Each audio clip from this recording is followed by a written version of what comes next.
For Engineer Zachariah Locorito. Engineer, karibu to make your remarks on behalf of the MD. Thank you very much, Nancy. The Principal Secretary, State Department for Internal Security and National Administration, Dr. Raymond Omolo, CPS, the Director and National Computer and Crimes Coordination Committee, NC4, Colonel Dr. James Kimuyu, our sponsors, distinguished guests, esteemed delegates, ladies and gentlemen, good afternoon. PS, our chief guest, before I make the official remarks from our managing director, allow me to recognize the presence of quite a number of CEOs who are present here to demonstrate the importance of this conference. If you are a CEO of any institutions, the vice chancellors of university, could you stand up so that we recognize your presence this afternoon? Or representing the vice chancellor? Any in the room? CEOs, representatives from the universities, and our sponsors as well. Thank you. Our chief guest, with your permission again, allow me to recognize the committee that put all this together, because they will not find another time to be recognized in this particular conference, both from CAPS and NC4. Stand up, please, so that we recognize you, those who put everything together. I know there were a number of hours they spent to put this conference together. PS, this is the committee that did this work. Thank you very much. Thank you very much, and we appreciate your efforts. Now, I'll go straight to the remarks by our managing director, who would have loved to be here personally, Madam Esther Ngari, but I just go through so that we officially kick off this conference. As it has been said, in the digital world, trust is the currency and cybersecurity is the foundation on which trust is built. It is the reason we are here today, and specifically this afternoon as we officially open this 6th conference. It gives me great pleasure to warmly welcome you to this conference here in Naivasha.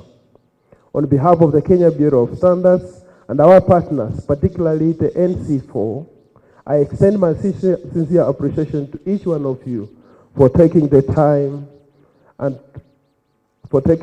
to be here for this important national and regional forum. PS, as I've mentioned, this is a regional forum as well, and we are joined also by our international delegates from the United Republic of Tanzania who are here with us. This year's conference is convened under the timely and forward-looking theme, securing a digital future, fostering governance and resilience through information security management system in the era of AI. We are living in an era defined by rapid digital transformation, artificial intelligence, cloud computing, big data, and interconnected systems are revolutionizing how we live, work, and govern our institutions. However, as these technologies evolve, so to the complexity, scale, and sophistication of the cyber threats. Ladies and gentlemen, in this environment, information security management system is no longer optional. It is essential. They provide structured, standard-based approaches that enable organizations to first safeguard critical information assets, strengthen governance and accountability, and enhance operational resilience and foster trust in digital systems. This conference is therefore not timely, but also very strategic. Over the past 2 days, PS, as was mentioned by the MC, we have successfully held pre-conference workshops tailored to both technical practitioners and decision makers. While technical sessions focused on standards, cybersecurity practices, and operational resilience, the leadership track addressed governance, risk quantification, strategic oversight, and policy frameworks, ensuring a well-rounded foundation for this conference. This dual-track foundation of the workshops approach reflects a key reality that cybersecurity is both a technical and a leadership responsibility. Our chief guest today marks the official opening of the main conference, where we are now bringing together policy leaders, regulators, industry experts, academia and practitioners to deepen The conversations that have gone over the past 2 days, specifically looking at governance and leadership in cybersecurity, national and global digital threat landscapes, cyber resiliency and incident response, artificial intelligence and its implication in ISMS, data governance, privacy and regulatory compliance, and most importantly, standards-based solutions for secure digital transformation. At CAPES, our chief CAPES, our mandate is to develop and promote standards, ensure quality assurance, and facilitate conformity assessment across sectors. In this context of digital transformation, our role is expanding to include advancing information security standards, including ISO IEC 27001, promoting cybersecurity and privacy frameworks, supporting organizations in implementing robust information security management practices, and ensuring trusted digital ecosystem through standards and certification. Our chief CAPES, through these initiatives, such as this conference, CAPES continues to demonstrate leadership in championing standards as enablers of security, trust, and innovation. This conference is a testament to the power of strategic collaboration. We are proud to partner with NC4, whose expertise in national security coordination strengthens the impact and relevance of this important topic. We are also honored by the presence of the Principal Secretary, your Principal Secretary, sir, who is particularly serious on this subject of government's commitment to a secure digital transformation and the Latin cybersecurity resilience and policy as well as regulatory alignment. This conference has grown significantly since its inception. From our focus on basic information security awareness and ISO 27001 implementation, it has evolved into a premier platform addressing specific areas in governance and digital trust, cyber resilience and threat intelligence, emerging technologies including the AI, practical implementation of standards, among others. Each edition has built upon the last with continuously improving impact and participation, reflecting its increasing value in shaping Kenya's cybersecurity and digital governance agenda. Our chief guest, this year's conference really matters, and this is why it matters. The sixth conference presents a new level of maturity. Our focus this year is not just on systems, but on leadership, resiliency, and future readiness. We must now ask ourselves these critical questions. How do we embed security into organizational culture and governance frameworks? How do we quantify and manage digital risks at the executive level? How do we leverage AI responsibility while mitigating its risks? And finally, how do we ensure privacy, trust, and resiliency in a highly interconnected world? These are the questions that this conference seeks to address. And I have no doubt that in the next 2 days, we shall be able to adequately address these questions. Therefore, by the end of this conference, we expect participants to leave better equipped which will strengthen governance in managing cyber risks, enhance organizational resiliency in an increasingly complex threat environment, adopt standards-based approaches to information security and AI governance, integrate information security management systems into our core business strategies and digital transformation, and foster strong cross-sector partnerships for national cyber resilience. I urge all participants, PS, with your permission, to engage actively in the discussions that are remaining. They have already done so, and also share experiences and best practices and build meaningful networks and partnerships. Our call is to translate insights from this conference into practical actions within our various organizations, and let us move beyond theory and commit to implementation. Allow me at this point, our chief guest, to recognize the following.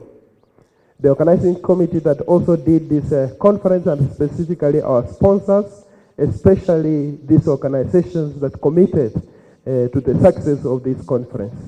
Equity Bank Group, Atil, Fortinet, Cisco, Checkpoint, NERU, KRA, Office of the Auditor General, the Communications Authority, and most importantly, all the delegates for your participation and commitment. PS, as I conclude, let us remember our digital future is only as secure as the systems, governance structures, and the partnerships we build together. Together through these strong information security management frameworks, effective governance and collaboration, we can secure that particular future. PS, at this point, allow me to invite the Director NC4 to make his few remarks and welcome you to officially address this congregation and open the conference.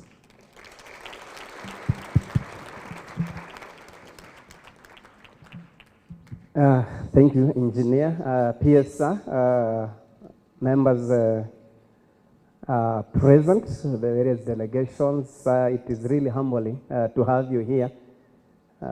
Most people here will not know the headache that we really have to go through to get you into such an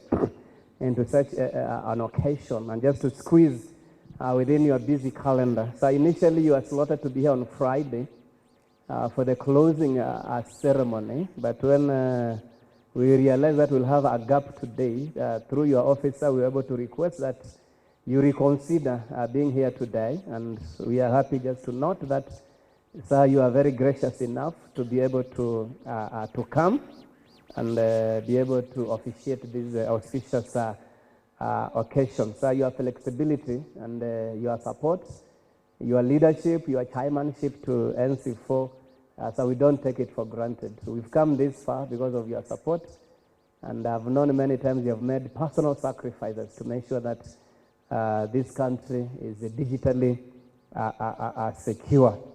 So I already notified the participants of the team that you lead, starting from your own ministry and the State Department for Matters Internal Security and National Administration, down up to the co-opted members within the NC4 framework. And I want just to, before I invite the PS, to give guarantee and assurance both to the people of Kenya and also to the delegates present here that the government is fully committed to deliver a secure cyberspace. I usually say the CMCA Act is not a computer use act, it's a computer misuse act. So that is now where the Kenyans need us to be very careful. It's not use. Anybody who uses his computer, his telephone, his mobile, his gadgets, his systems, his databases, his networks for good, then that is a person that we encourage to be able to do so. But when now it comes to the issues of misuse, then the lines are very clear. Just to mention a few things, sir. We are, through your leadership, we've been able to develop a draft national cybersecurity policy, which we are subjecting to stakeholder engagement. We've been able to review our national cybersecurity strategy again, which is just awaiting the policy adoption before we finally also conclude the review of the strategy. So the process of ascension to the Budapest Convention is now almost at the tail end. As I speak, the documents were taken to Parliament on Monday by the Minister of Foreign Affairs, and we are expecting to have a parliamentary appearance either next week or the week after. After we get the parliamentary clearance, then we'll just be able to fine-tune the instruments ready for deposit, and this will give us some of the best support in terms of capacity, partnering with the like-minded developed countries to be able to deliver a secure cyberspace. The process of accession to Malabo is also ongoing. We also hope that we'll be able to conclude. NC4 is supporting one of our partners, that is the Office of the Data Protection Commissioner, to be able to operationalize this.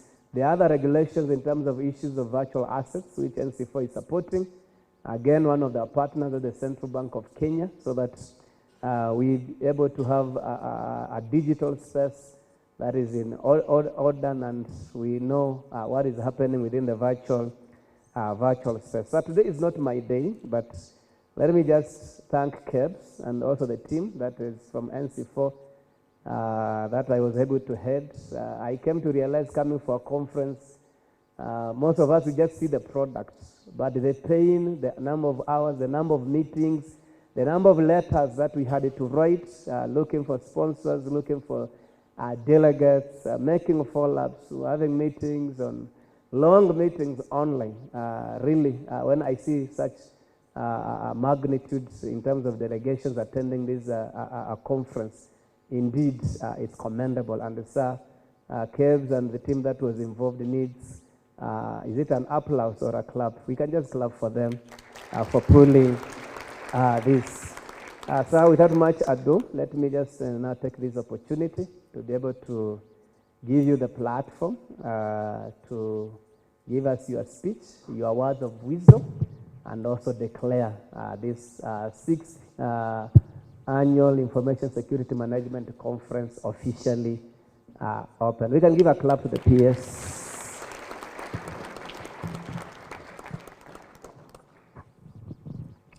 Thank you, Colonel.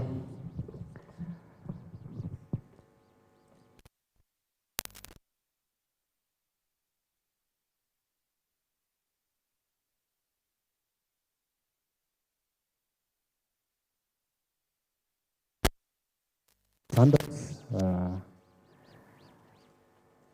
the NC4 team led by Colonel, representatives from government departments, agencies, members from the private sector, academia, the cybersecurity professionals, all the distinguished guests, ladies and gentlemen, good afternoon once again.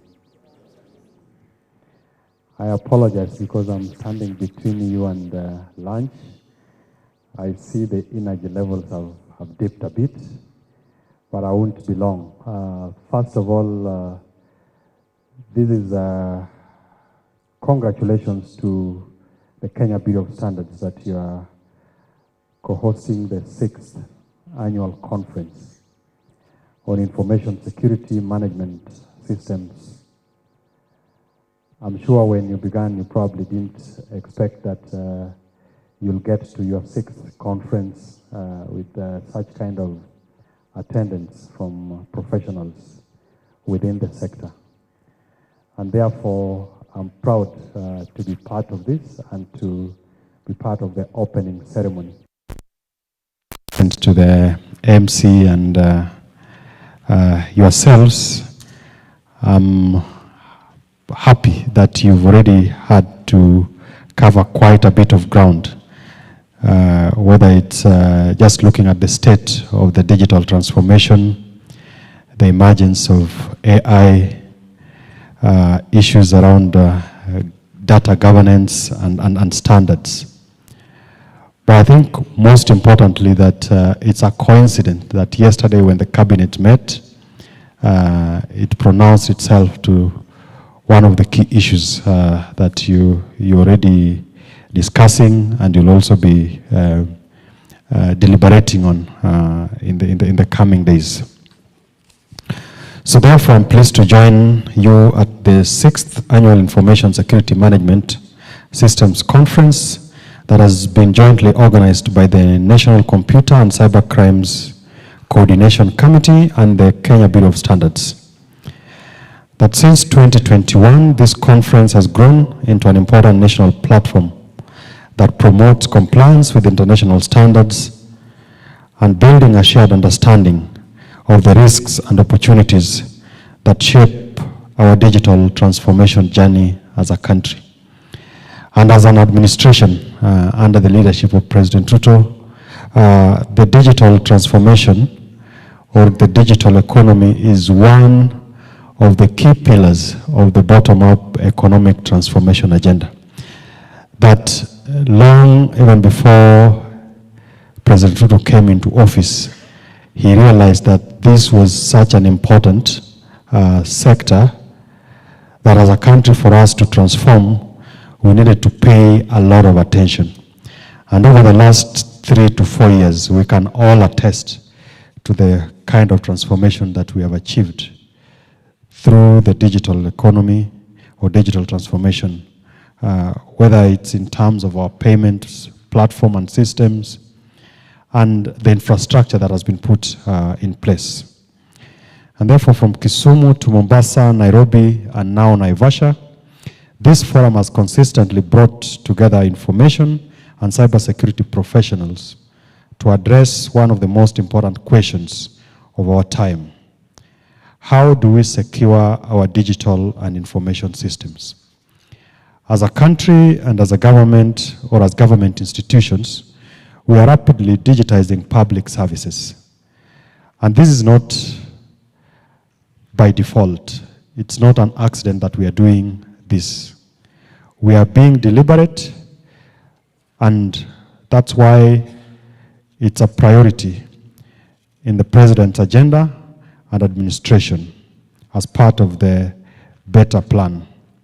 The digital superhighway and creative economy pillar is positioned as a key enabler of transparency in service delivery, as well as increased economic productivity. The e-citizen platform, for example, tells this story much clearly. What began as an online access point for selected government services has become the backbone of our digital public service delivery architecture. Today, it hosts more than 22,000 government services, serving more than 15 million users and processing approximately half a million transactions daily, with close to 1 billion generated each day.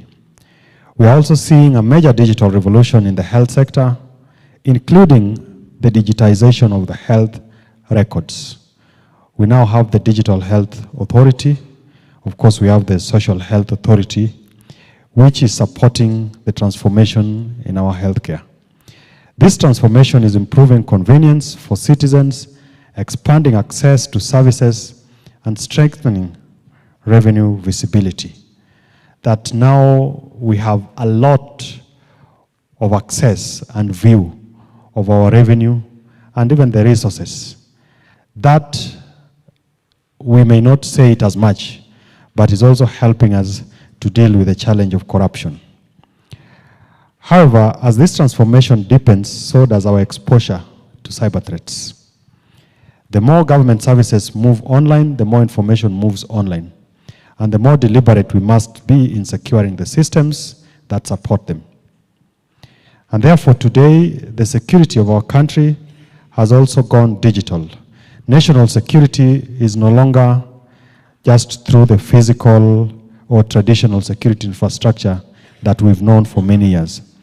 It is also protected in the cloud systems, in digital payment systems, in our telecommunications network, and many digital services that citizens depend on a daily basis. And over the last 4 years, the Ministry of Interior and National Administration has made significant progress in building some of these structures, building the capacity of our personnel, financing and coordinating mechanisms that are needed to strengthen our information and cybersecurity posture. We have reinforced the legal and institutional framework for cybersecurity through the Computer Misuse and Cybercrimes Act and the operational role that the National Computer and Cybercrimes Coordinating Committee continues to undertake. It has provided a national coordination mechanism for detection, investigation, and response to information and cyber threats. In practical terms, the NC4 serves as a one-stop coordinating point where incidents can be reported and where the relevant member institutions or agencies can be able to provide support. Some of these agencies include the National Police Service, the National Intelligence Service, the Kenya Defence Forces, Communications Authority of Kenya, the Office of Data Protection Commissioner, and the Office of the Director of Public Prosecutions. This coordination will be further enhanced by the National Cybersecurity Agency, whose establishment was recently approved by Parliament. We have also advanced the protection of critical information infrastructure through the 2024 Critical Information Infrastructure and Cyber Management Regulations. These regulations are important because they move information and cybersecurity from general awareness to clear institutional obligations. So, take the case of the Kenya Bureau of Standards. You have a much bigger responsibility to see what you can be able to take responsibility for within those regulations. And we have sectoral demarcation. So those in the financial sector, there are regulations that we must be able to come up with and actually adhere to, so that we maintain hygiene in that sector. For those in the energy sector, it's the same conversation. Those in the health sector, it's the same case, as well as those in the security sector like ourselves. These require organizations that manage critical information systems to be able to identify the assets that they have, to secure the infrastructure, and also to monitor the threats. And like our MC has ably represented, is that the threats are there. We cannot wish them away, and the threats will continue to mutate every day as technology advances. The question is, how well prepared are we to deal with those threats so that then they do not disrupt the benefits that we already are accruing out of technology? Now, our trajectory as a country is very clear. With every service we digitize, we must ensure that the public have trust in those services, and every system we connect must be protected, and every institution that handles sensitive data must be accountable. Kenyans are trusting us with a lot of data, a lot of their information. How transparent are we in handling that data? How secure is that data? And how accountable are we? So we must be able to build a country where emerging technology is used to protect our republic and not to endanger it. And there will be a lot of these coming principles that we all cherish. So this conference provides the right platform for that to work. It brings together the institutions and professionals who understand technologies. Now, AI in the wrong hands would definitely amplify threats. It can bypass weak information system control. So our ability to pass weak information system control. So our ability to adjust with the changing times is quite important. With the changing times is quite important. And therefore the future of information and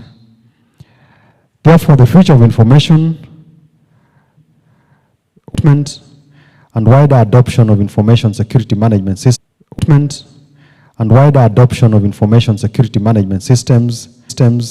that are related to standards that are acceptable. In conclusion, I want to urge all of you to treat this conference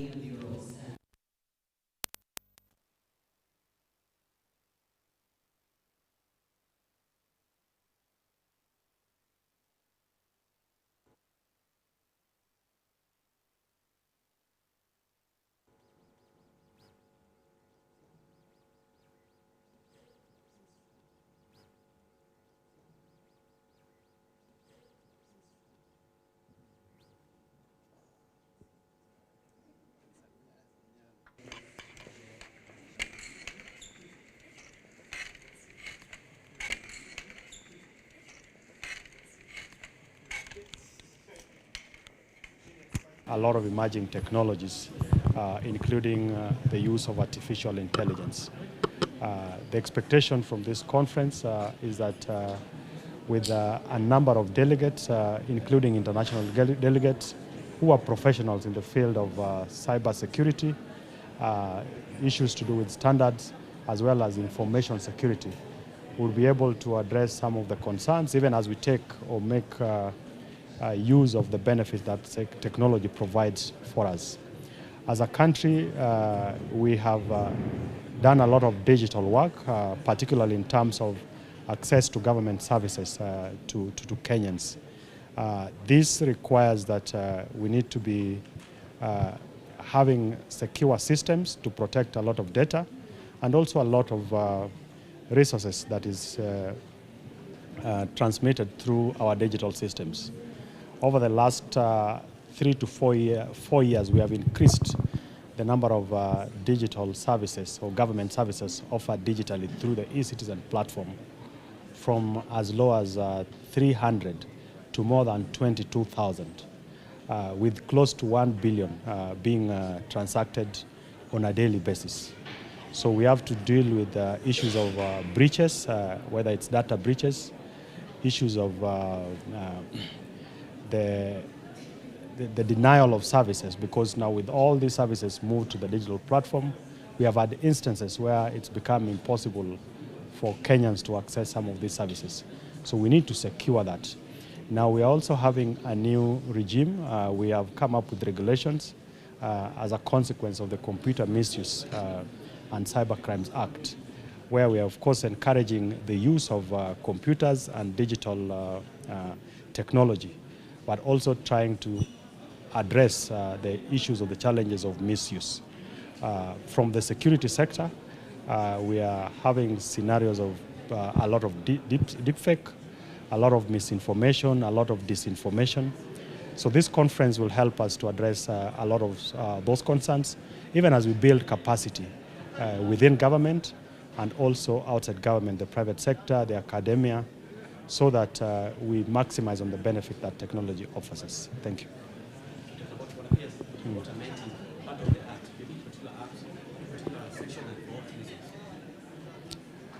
So, first of all, the Act was passed in 2018.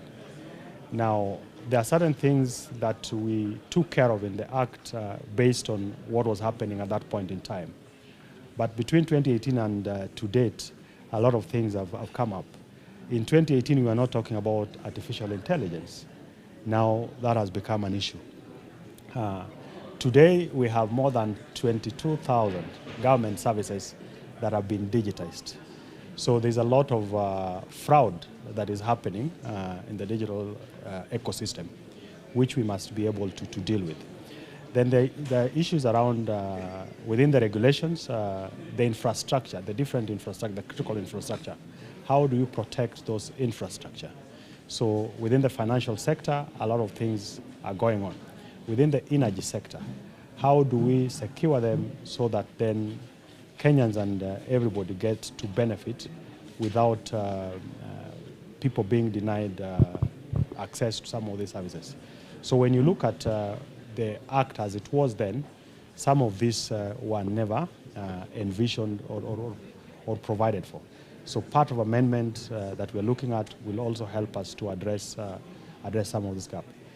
Also, the issue around the coordination and sharing of information. We have international treaties or conventions that we are party to, or we are in the process of being party to. Now, that requires a lot of adjustment, even in terms of the creation of awareness among Kenyans to know what is happening in other jurisdictions. And also as a country, we also are able to get the best or learn the best practices from some of these jurisdictions. Thank you.